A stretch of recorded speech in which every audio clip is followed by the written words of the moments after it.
Hello and welcome. I want to thank everyone for joining us for the Pediatric Transplant Conference. Today, we are going to discuss finances. Um, Transplant comes with costs, and I have a great group joining me to discuss the costs involved. We have Rick Lofgren from COTA, Children's Organ Transplant Association. We also have Samantha Palazolo from National Foundation for Transplants, and Patty Reed is joining her as well. And last but not least, we have Kelly Green joining us from Help Hope Live. So let's take a listen to some tips they have and information to help make finances easier.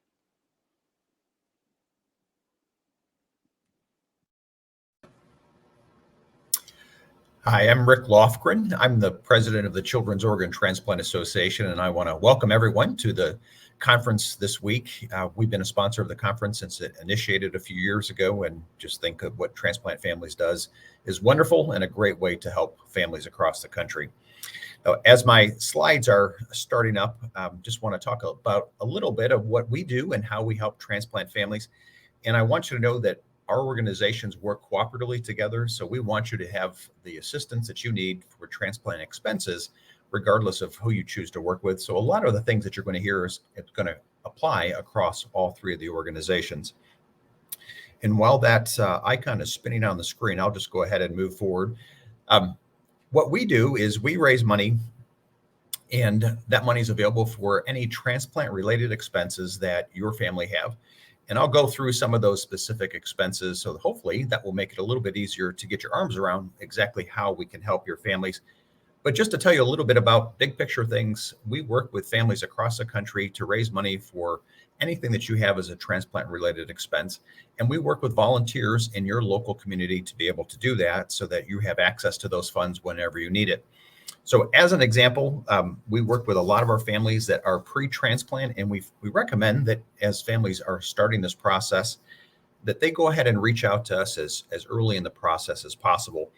As an example, I talked to a parent yesterday, and their transplant is going to take place at Georgetown in Washington, D.C., and they're starting to raise money and work with our volunteer team trainers to do those things that they have, knowing that their daughter's transplant expenses will be ongoing for a number of years. But over our history, we've raised in excess of $150 million to help with transplant expenses. And one of the neat things about COTA is that 100% of what is raised for your child's benefit actually stays to be used for transplant costs. So very easily to go through the process, I want to highlight some of the high level things that we pay for. So some obvious things like co-payments and deductibles, those are obvious. Temporary housing and lodging. The family that I mentioned a moment ago will be going to Washington, D.C. from their home in closer to the Baltimore area. So they're going to have clinic visits for a number of years. They're going to have medication costs, those kind of things that I think just about every family would understand. But probably the biggest thing that we pay, and this is somewhere near 65 cents of every dollar that we pay for, we've been able to help families with household expenses. So those things that we need to be able to take care of you when you're at home. Oh, there we go. So household expenses are the most common thing that we pay for. That could be your mortgage, your rent payment, your car payment, all of those things that you and I have regular costs that go across the board, no matter what we're doing and how often that we're doing them. So we're able to do that for our families, and that works really well. And because we're a nonprofit organization, much like a school or a hospital is, those are not taxable entities for you, so that money comes through us and allows us to help your family and go through those costs. And as I'm looking here, I'm not able to advance the slides. So I'll just keep going with us. We're able to help with transplant expenses. And one of the tools that we have on our website is this transplant expense estimator. And this will allow you to enter some of the information that your family has very specific to you and get a better handle on what are those costs. We all know that co-payments, deductibles, medication costs, those are all things that everybody has. But one of the things that we talk about at COTA is that transplant expenses are something that you're going to have for your child's lifetime. And it's not just what do you need to get back home again following the transplant, but what are those expenses that you're going to have for the next year, the next 5 years, for the next 30 years. And so this expense estimator will help you have a better idea of what those expenses might be. Then we also have a number of other website resources that are available on our site. and that's at COTA, that's COTA.org. And you can take a look at some of those things. But one of the neat things that we've been able to do the past several years, and this has been incredibly helpful during the pandemic, is that you can upload receipts on our website, and it goes through our payment processing system and will wire transfer the reimbursement directly into your bank account. So if you're at a clinic visit, you're in the hospital following the transplant, any of those situations, that money goes directly into your account so that you immediately have access to those. Then we have some other ideas of things that we do, but I want to highlight with our next slide the donation page that we set up for all of our families. Actually visited with the readers last week when I was in Pittsburgh, and this is just an example of what each of our donation pages look like. But it's a great tool to be able to share your information and let people know that you need help and how they might be able to help you, whether that's making a contribution, whether that's volunteering, or perhaps doing an organ donor registration drive. But those are all things and activities that can be done here on our websites. That's really a great tool. Now, the next thing I want to talk about, and just hit this at a very high level, is that COTA has helped families use their social media to raise money. And I often get the question of, can we raise money on Facebook? And the answer is absolutely. But I have to say that Facebook is a great communication tool. It's not necessarily a great fundraising tool. So it's part of all of the things that we put together as a package to be able to help. And in the last 2 years during the pandemic, our families and volunteer teams have raised about $6 million. So the reason I point that out very specifically is a lot of families that we work with also have a GoFundMe page. And for families that need to raise hundreds of dollars, maybe $500 or even $1,000, GoFundMe can work. However, GoFundMe does create some other problems. In working with COTA, where GoFundMe medical campaigns raise about $2,600, our fundraising campaigns are raising in excess of $22,000. So it's a pretty significant difference of working with an organization like COTA as opposed to GoFundMe. Then GoFundMe also charges a fee, and some of those fees are passed on to the donor if they choose to absorb them. But probably the most important thing is if you have Medicare or Medicaid, a lot of our families have had issues with being either disqualified from their coverage or having to pay a premium for that coverage. And so we encourage you, if you do fundraising, please use one of the nonprofit organizations that you'll hear from today, because as a nonprofit, that money comes to us and that's not taxable income for you. So it really is a great tool for you to be able to work with us without having any information that causes a problem from a tax liability or a benefit standpoint. Then what I want to talk about very quickly is how to get started with COTA. And we have a page on our website that's cota.org/get-started. And you'll see that on the next slide. It will allow you to take a look at how COTA can help you. There are videos on there for every type of transplant, different organs, and it will show you how families can benefit from working with COTA. The GoFundMe page that I just showed a slide earlier is on there. The transplant expense estimator is also there, but it will give you a good idea of how COTA can help your family and make this process a lot easier and really take that financial burden and stress off your shoulders, because we want to make sure that your family's focused on your child and not on the fundraising. That's what we're here to help with. So there are a couple of other slides here that just talk about some of those resources that are available at Get Started. And we really encourage you to take a look at that. My wife and I will sit down at the kitchen table and put out all the options of whatever we're looking at and make the decision that's best for our family. And we want you to do the exact same thing. Each of our organizations does things a little bit differently. And so we want you to be able to make the informed decision that is best for your child, for your family, and to be able to move forward and feel comfortable with that process. Now, once you've decided to work with COTA, we just need one volunteer to get the process going. And thankfully, just this past month, we held our first live training. It was a family here in Indiana that decided that they were ready to do this in person rather than doing either on Zoom or by a conference call system. But we just need one volunteer to get the ball rolling, and then we'll help that volunteer find other people in your community, people in your faith community, people that you know online, but we'll help them make sure that the fundraising activities that we have are very successful. And we have a number of fundraising activities, and we'll have the presentation with some of those ideas available so that you can access that. But the next couple of slides just go through what are some of those activities that are working very well right now. We've had drive-through benefit dinners. We've had virtual 5K runs, a lot of online activities using social media. And as the world is starting to reopen again, we're finding that many more of those activities work really well, doing both a live component as well as a virtual component. And those hybrid options really do work very well for our families and have been very successful.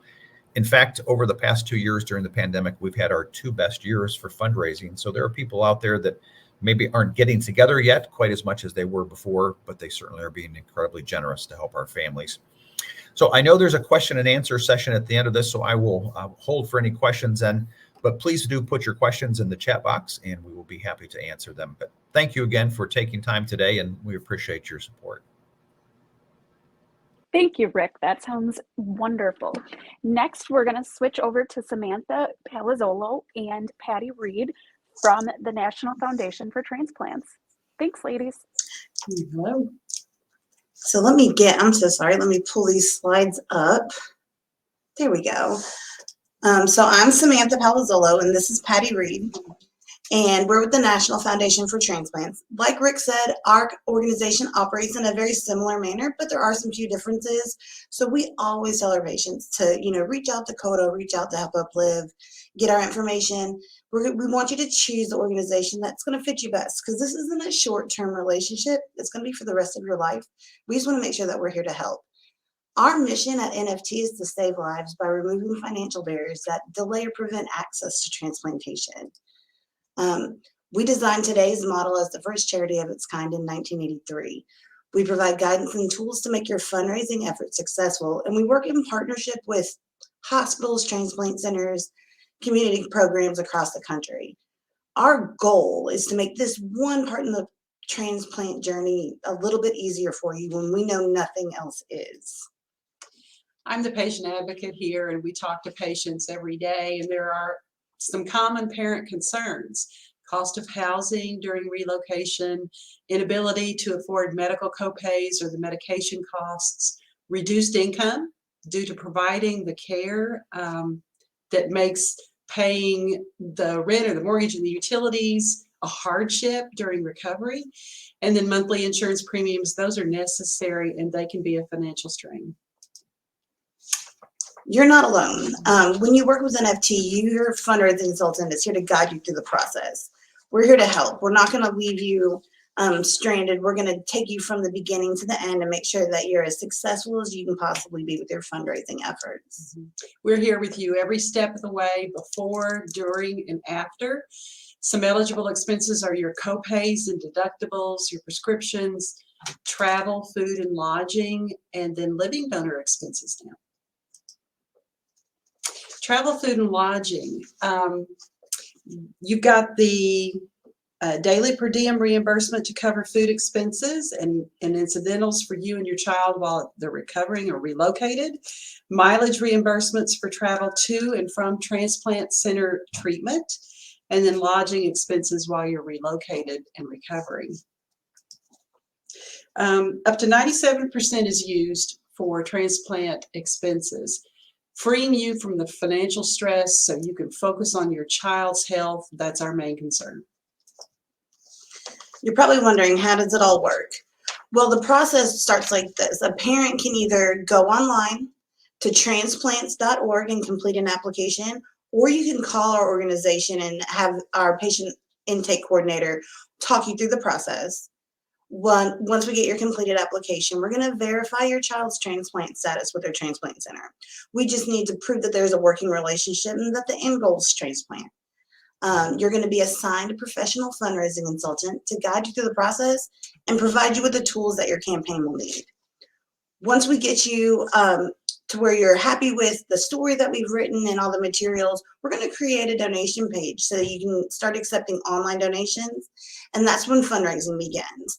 Whether you choose to do in-person fundraising or online fundraising, all donations received in honor of a patient are going to show up on that online donation page. Your patient advocate is going to walk you through how to use the funds. Your fundraising consultant is going to help you raise it. The patient advocate, which is Patty, is going to help you spend it. She's going to personally guide you through the process of what can be reimbursed, how we go about paying a direct payment to a hospital, the whole entire process, so that we can make this as easy and smooth as possible. Your first stop for a second chance begins by contacting us by going to our website at transplants.org. And we're just going to delay questions until the end so that we can answer them all together. Thanks, ladies. That sounds wonderful. Next up, we have Kelly Green from Help Hope Live. Thanks, Kelly.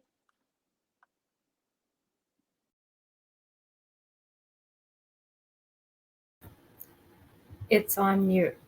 Thank you so much for having us here. I really appreciate it. I'm so grateful to be a part of this. So I'm going to try to get these slides up. Here we go. As you've heard, we are very similar organizations. We work together very frequently. There are small nuances of differences. We've been around since 1983. This is our 39th year of operation. We were founded by a heart transplant surgeon who at that point, heart transplants were not cost effective given the fact that they weren't covered by insurance and they were experimental. Started this organization with his wife. We have started it for 3 patients. We have now worked with over 19,000, close to 20,000 families. We have raised over $165 million and counting. And we have provided access for nearly 4,000 transplants over the years. I've come to this charity because in 2007, my mother needed a kidney transplant, and we were lucky enough to find a social worker who happened to know of Help Hope Live. Many of you are probably wondering how you never heard of any of us before. And that's because many of us don't realize, or that you don't realize that we're here, and social workers are your kind of conduit to finding us. And so it's really important to find that right social worker or to be here at this pediatric transplant conference. And so I was lucky. I found Help Hope Live. We were able to raise enough dollars so that my mother could have her transplant. And we had to raise the dollars for relocation and copays and deductibles, all the things that weigh heavy for each one of you every day. Our mission is simple. We help with community-based fundraising for people with unmet medical expenses, the things that, again, you face every single day. But we do this not only for organ and cell transplant, but catastrophic injuries and catastrophic illnesses, cancer, ALS, COVID. Yes, we do help COVID survivors, but also spinal cord injuries and traumatic brain injuries. So what we do understand is that you're at a pediatric transplant conference, so you're probably looking closer to CODA for a solution to you because they have the expertise in children, right? What we do is we help with all of the other factors. And so we can help with before they are listed, when you know this is going to happen. So there are reasons why you could use our services also or instead of. We are one of the best choices for fundraising, and so is CODA and NFT. We help with some of the expenses that you face every day, health insurance premiums, deductibles, copays. As you can see from this extensive list, we help with hospital bills and medication and travel and food and lodging, even the temporary location. We can assist with emergency living assistance like your mortgage or rent, and even with your donor fees. It is really important to understand the differences, as you've heard, between GoFundMe and charities like us. It's very clear what we do is provide a mechanism that will protect you by not losing any kind of government assistance, but we also make sure that the donor feels protected. We provide all the paperwork, right, for the tax-deductible contributions and all the things that they need in order to feel confident that they're making this donation and it will be used for your medical-related expenses. And we handle all the back-end support for that. We also work one-on-one with you. We create flyers and all the collateral materials you need to either have an in-person or virtual fundraiser, and including your press releases. We do allow for Facebook fundraisers and foundation and matching gifts. We offer a very easy website to navigate where you can share your story, where we help write your story, where you can collect donations, where you can post updates. People can subscribe to your page where they can receive information about your events or your updates. And most important for me is that you can receive these great messages of hope and support. And that really helps during a time where you feel overwhelmed and disconnected. And it can also be easily connected to your social media.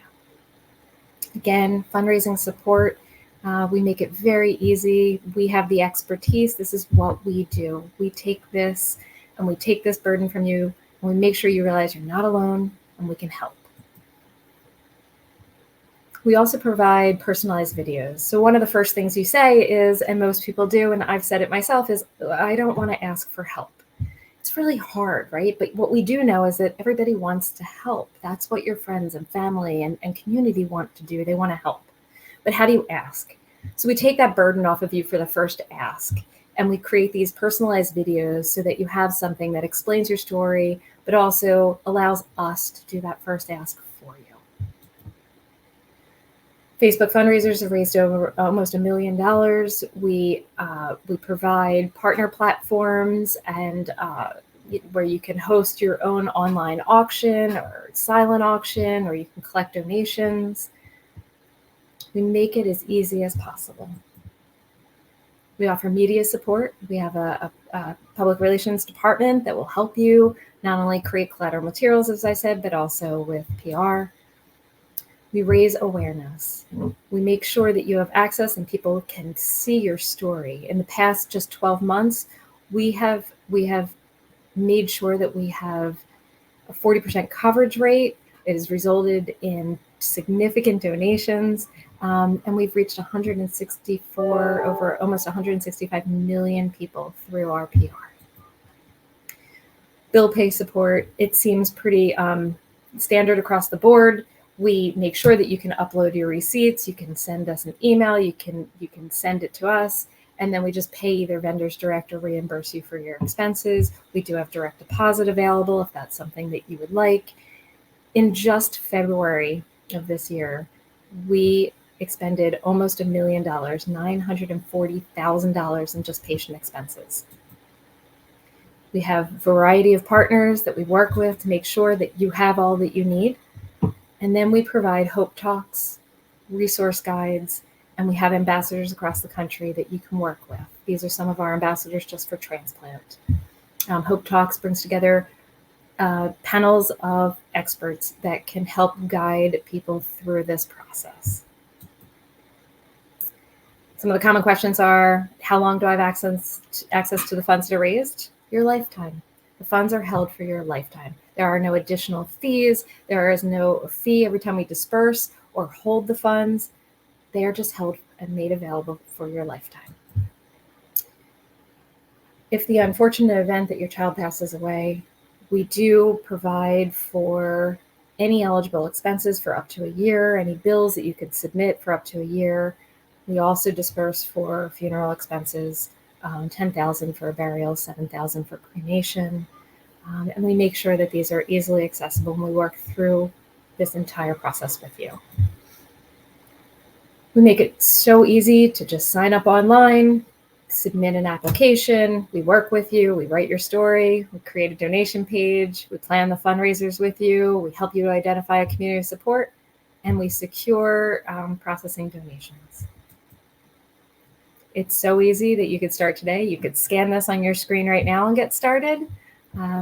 Or you can just simply call our office or go to our website. And that is all. Thanks, Kelly. Wonderful information.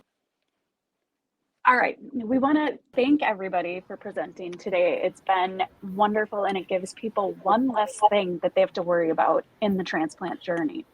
So let's open it for some questions, but let's start fun. We want to know what everyone's morning breakfast of choice is. Or I'm sorry, beverage of choice. Definitely coffee. Coffee. And I just had a banana and peanut butter. Ooh, that sounds good.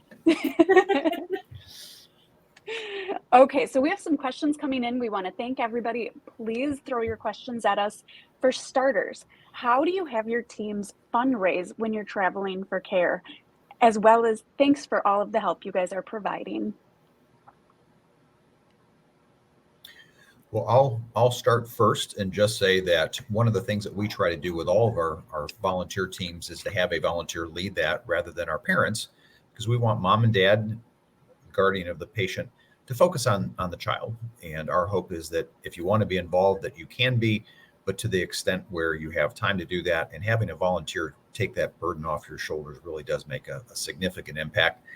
I had a mom tell me yesterday when I was in Cleveland that the best thing that they heard from us was that we made them focus on their child and not focus on fundraising. And I think that's something that we hear over and over again, but just yesterday I heard that thought again.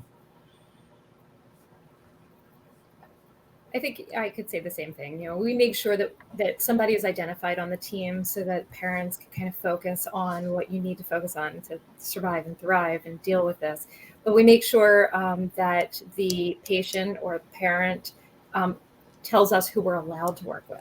Right? We can't just have somebody call the office and work with anybody based on this case.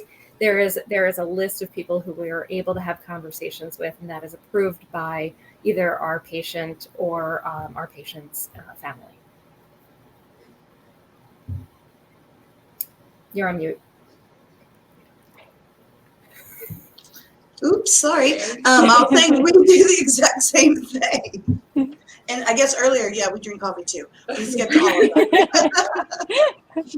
that. Thanks, everyone. Next question. Do funds cover non-traditional costs like hospital facility fees? Hospital. What would that be? A hospital facility fee? I'm wondering if we're talking like parking, things like that. Yes, if they'll bring in the parking receipts and hang on to those, we will reimburse those all day long. Okay. Absolutely. We also cover experimental treatments and anything out of pocket that's medical or medical related. Yep. Same with CODA. All of those expenses are eligible expenses that we would help pay for. Wonderful. All right. What costs are associated with a transplant? Big question. Wow, that's a very long answer. There's so many things, and probably things that people wouldn't realize, like not strictly necessarily the medical bills, but Durable medical equipment, we can just get it documented that it's related to the transplant expense, then we can help with those odd things like a portable oxygen concentrator that you may need to travel with, or that's unlimited list of stuff that you don't think about ahead of time, but you might run into needing later on. I can say that we cover a wide range. Again, we cover catastrophic injury and illness and a variety of other catastrophic conditions. So we do cover durable medical equipment and other supplies. So if you need a chair that helps to lift, we will purchase the chair. There are other supplies that just makes life easier that are typically not covered by insurance, including ramps to get in and out of your house, including if you need to retrofit your home in order to handle some new medical crisis, widening doorways, redoing a bathroom, changing out a bathtub to a stall, we can handle and help with all of those expenses. And we do all those same things at CODA. And I think some of the non-traditional things that you might not think of is that we also provide some respite care assistance. We can provide counseling. A lot of our families have needs like dental work before the transplant takes place that transplant teams are expecting. And we found that many of the transplant centers we're working with today are now requiring families to do fundraising ahead of time, where they have to demonstrate that they have money ready to pay for medication costs and things like that. Will help with those expenses. But literally anything that's transplant related would qualify as a reimbursable expense for us. Wonderful. One last thing to think about. To expand on the prior question, some hospitals are apparently adding facility fees that insurance is not covering. And I have seen that as well. That is something that we would pay for, so that's no trouble at all. We would consider that just another transplant related cost. I mean, if it's a hospital that's charging, we should be able to cover that. Okay. Yeah. Wonderful. One of the other things I can say is this. So because we all do the same thing, we cover bills and we'll pay bills direct to vendor. When we receive some of these hospital bills, oftentimes, I don't know if you realize this, but we receive double bills, right? This happens all the time. We receive a bill and then a few months later, they get the same bill, but it's for the same thing. but it's submitted because they're kind of hard to read. We catch all of that, and I'm sure we all do the same thing. And so we make sure that you are not being double billed for anything. And so these facility fees, we will pay them. We will make sure that everything is paid, but we will also protect your interests. Wonderful. What programs do you have for recipient families to qualify for? One more time. Well, we have, for instance, a challenge grant program that we have at CODA that is for every $25,000 that a volunteer team raises, that family is eligible for a $2,500 challenge grant up to a maximum of $10,000. And we do also have some grant-specific funding that's available for specific types of transplants. For instance, our CF patients have access to our CF fund. We have a state fund in every state that will allow us to help with some emergency expenses. But if you have a situation where a hospital is saying you need to have $5,000 as an example, before we can formally list you, that's something that we'll write a letter of guarantee to the hospital and say, we'll raise this money, but until that time, we want to get this process moving forward. So we'll put a letter of credit on file. So when they need it, we immediately pay it. Wow, wonderful. We have a similar process. We do have a few grants. We have grants available for specific medical conditions to help seed a campaign, we call it, so that we can provide access to funds immediately, so that we can pay bills initially while we teach them to fundraise, right? So it's a process, right? When nobody knows how to be a fundraiser, all of a sudden you find out about a medical condition, you're thrust into this experience where you have to raise funds just because there's a price tag on your child's life. And it's so overwhelming and frustrating and sad, right? And we deal with this, and our loved ones cost money just for health. So what we've done is we've made sure that there are funds available initially. And we'll teach you how to do this, because the unfortunate reality is you have a lifetime of expenses that you're about to embark on, and it's a long lifetime journey. And so we're going to do what we can to kind of take that burden initially and then work with you through the process. We have occasionally we're able to have emergency grants for specific things like pharmaceuticals or rent or mortgage and utilities. But one that we have consistent is a Michigan resident grant. It's only available to Michigan residents. I know that's very specific, but when the campaign raises $4,000, we're able to match with a $2,000 grant. It's a one-time grant to kind of seed all the Michigan residents. It's from an anonymous donor, so it's very specific in its use that it can only be for Michigan residents, but our hope is to expand that to other states soon. That sounds wonderful. I know going through the process, you guys are making it so it's one less thing to think about. Nobody wants to think about the financial side when your child is going through something like this. So thank you. This is a wealth of knowledge. Is the application daunting? It's a stressful time, and I know we're so overwhelmed. No. We make it as easy as possible. I think we all do. We just want to help, right? The one thing that we do require, and I know that each one of us require, is to verify that this medical condition exists, right? And we cannot disperse any funds until it's verified. I don't know that will be much of a problem, because let's face it, we're all spending far too much time with our medical professionals. But a medical professional must sign off on this to prove to us that we have the ability to work with you. So we'll also share a link that will allow someone to complete the application on a cell phone, iPad, on their laptop. It's a very quick and easy process. It takes about 20 minutes.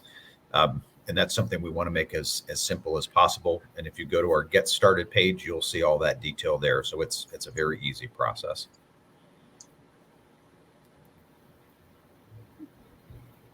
Wonderful. Thanks, everybody. Keep the questions coming. We love providing the information to make this a simple process. Otherwise, we'll start telling you about what else we ate for breakfast. Yeah. What's the weather like?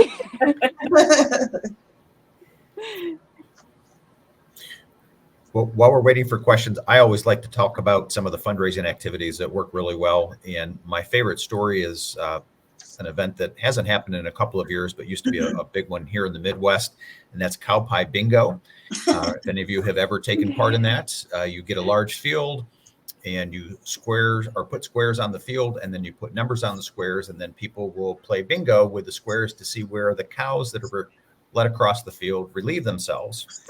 And it's a really fun activity. It's one of those creative things that you can get people to come out just because they've not seen it before. But we try to put the fun in fundraising, and cow pie bingo is probably the best example of that. I love it. I have experienced that, and I have to tell you, I was like upstate New York, and somebody won a tractor. Oh my gosh.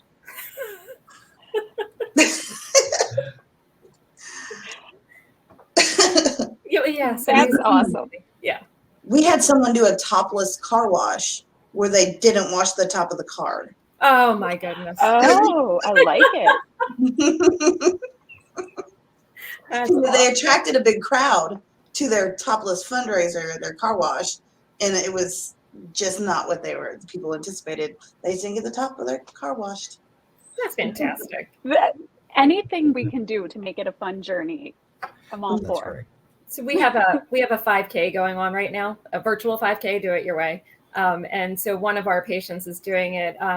She was a ballet teacher, and she has now people all over the world participating. And at noon Oh, wow. of their time, they come out wearing a tutu, and they will plie, and they will take pictures of themselves and post it. And that's how they're supporting her team for the 5K. How Oh, adorable. that's awesome. I can't wait to see the pictures. That's so fun. Well, if we don't have any other questions, I want to first of all thank all of you for joining us today. It's been wonderful. And we have a trivia question, so you can win a fun prize. So let's see. Your heart, lungs, and kidneys are the only organs that can be transplanted. Is that true or false? No giving away the answer. No giving away the answer. Daddy, stop. Rick. Sorry. We have another question. Are these fundraising opportunities still available for families post-transplant? We have a Absolutely. 3-year-old who received a liver transplant in April 2020. Absolutely. Absolutely. They can start any time in the process. We tend to suggest the earlier the better, so that there's less stress involved. They can get things going. But we have patients sign up post-transplant all the time to fundraise when they might think that they have it under control and then realize what those expenses actually equate to. And then they come to us to fundraise. So at any point in the journey, they can work with us. And these expenses go on for a lifetime, right? So we have a lot of patients, and I'm sure everybody does annual events to keep the copper there to help. Wonderful. Same here. They do not have to be listed to work with us. Just have to have a condition. Not only that, but sometimes people return with a very different condition, right? So, for instance, my mom came back and unfortunately developed lung and brain cancer. So we came back to the charity to fundraise for cancer. And then unfortunately she fell and broke her neck. So we came back to the charity and fundraised for spinal cord injury. However, so it was great to have this charity available to us, given the many medical conditions. And so unfortunately, transplant and transplant medications can lead to other conditions, as we've all unfortunately learned. So making sure that you have the access to the tools you need to raise funds for the lifetime is really important. So pre, post, all of it. Yes, it's a good point.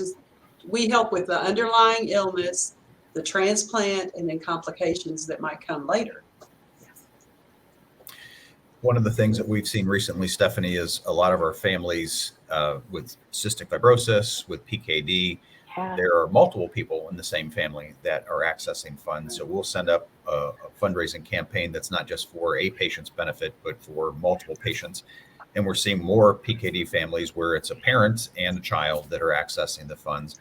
And so we're happy to help there. And we've had many cases where a sibling has been added onto the campaign account. So it's not necessarily the first child that we work with, but another family member, but that's something we can help with at any time. We do that also. We try not to do it for spouses. We have had difficult incidents when they divorce. And I don't mean when, I mean if. Sorry.